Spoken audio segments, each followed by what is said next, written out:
ഞാനിത് നേരത്തെ പ്രതീക്ഷിച്ച. എത്ര മര്യാദക്കാരനായിട്ട് അഭിനയിച്ചു കഴിഞ്ഞാലേ അറിയാതെ കയ്യിലിരിപ്പ് പുറത്തു വന്നു. നിങ്ങളുടെ കാശ് നേരത്തെയും പോയിട്ടുണ്ടാവും.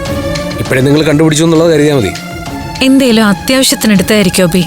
ആ, നല്ല ബെസ്റ്റ് ന്യായം. എന്ത് അത്യാവശ്യത്തിനായാലേ മറ്റൊരാളുടെ പണം അയാൾ അറിയാതെ ഉപയോഗിക്കുന്നതിനാണ് നമ്മൾ മോഷണം എന്ന് പറയുന്നത്. ഈ കഴിഞ്ഞ 4-5 മാസത്തെ കണക്ക് ശരിക്കൊന്ന് പരിശോധിച്ച് നോക്ക്. 5000 ഒന്നും ആയിരിക്കില്ല പോയിട്ടുണ്ടാവുക. എന്തിനാ ബി ഇങ്ങനെയൊക്കെ വെറുതെ പറയുന്നേ? അങ്ങനെ പണം മോഷ്ടിക്കാനായിരുന്നെങ്കിൽ വേറെ എന്തൊക്കെ വഴിയുണ്ടായിരുന്നു? 1 രൂപ പോലും ശമ്പളം വാങ്ങാതെയാ കൃഷ്ണേട്ടൻ ഇത്ര നാൾ അവിടെ ജോലി ചെയ്തേ. കള്ളത്തരം കയ്യിലുള്ളവർ അങ്ങനെ ചെയ്യോ? ആ, കള്ളത്തരം കയ്യിലുള്ളവരെ അങ്ങനെ ചെയ്യൂ. നമ്മളൊക്കെ ജോലി ചെയ്യുന്ന എന്തിനാ? ശമ്പളം വാങ്ങാനല്ലേ? നമ്മുടെ കാര്യങ്ങൾ നോക്കാനും.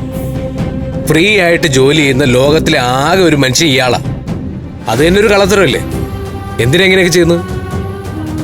ഒന്നുകിൽ നിങ്ങളുടെ സ്നേഹം പിടിച്ചു പറ്റി അവിടെ താമസിച്ച് എന്തെങ്കിലും മോഷ്ടിക്കാം, അല്ലെങ്കിൽ വേറെന്തെങ്കിലും കള്ളത്തരങ്ങൾ കാണിച്ചിട്ട് അവിടെ വന്ന് ഒളിച്ചു താമസിക്കാൻ. ചൊട്ടയിലെ ശീലം ചുടല വരെ എന്നൊരു ചൊല്ലുണ്ട്. മോഷണവും പിടിച്ചോറിയും കൊലപാതകവും ശീലമാക്കിയവരെ മരിക്കുന്നവരെ അത് ചെയ്യും. അഭി എന്തൊക്കെ പറഞ്ഞാലും എനിക്ക് കൃഷ്ണേട്ടനെ സംശയിക്കാൻ തോന്നുന്നില്ല. കൃഷ്ണേട്ടനോട് നമുക്ക് സ്നേഹം തോന്നുന്ന എന്തോ ഉണ്ട്. ഇല്ല അഭി, കൃഷ്ണേട്ടൻ ചതിക്കില്ല. കുറഞ്ഞ പക്ഷം എന്നെയെങ്കിലും. അയാള് ജനിപ്പിച്ച എന്നോടാണ് അയാളെ കുറച്ചു കാലം മാത്രം പരിചയമുള്ള താൻ ന്യായം പറയുന്നത്. കൊള്ളാം.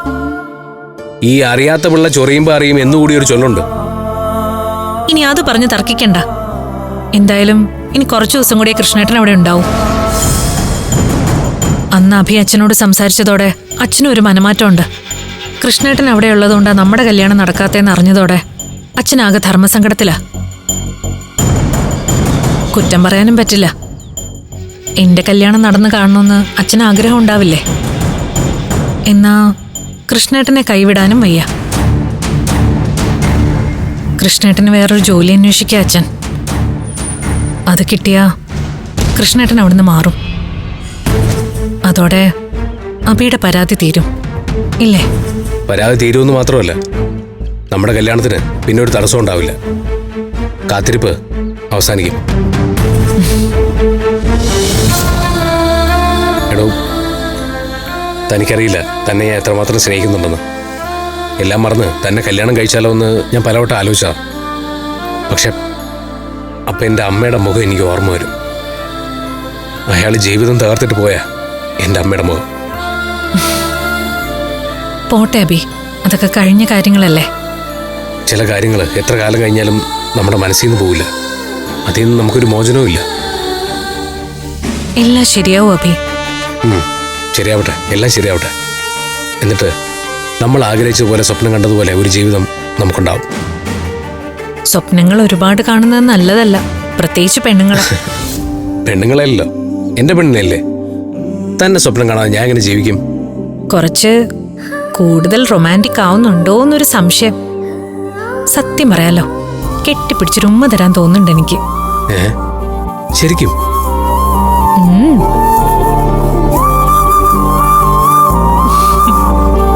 തന്റെ ഒരു ഉമ്മ കിട്ടാനുള്ള യോഗ്യത എനിക്കില്ലേ? വേറെ ആർക്കാ അതിനുള്ള യോഗ്യത ഉള്ളത്? പക്ഷേ അതിപ്പോ വേണ്ട അബി. ഇത്രയും നാളും കാത്തിരുന്നില്ലേ, ഇനി കുറച്ചു കാലം കൂടി. ആശയടക്കം പുണ്യം എന്നൊരു ചൊല്ലുണ്ട്.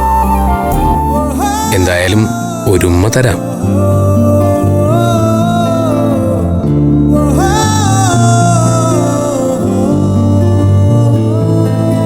ആരുമില്ല.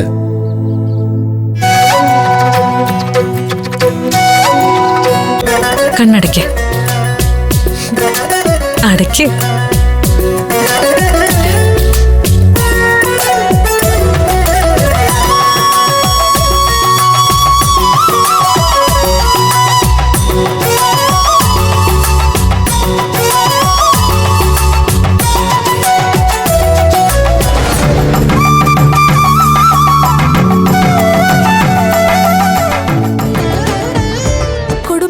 കൂട്ടുകൂടിയ 10 വർഷങ്ങൾ.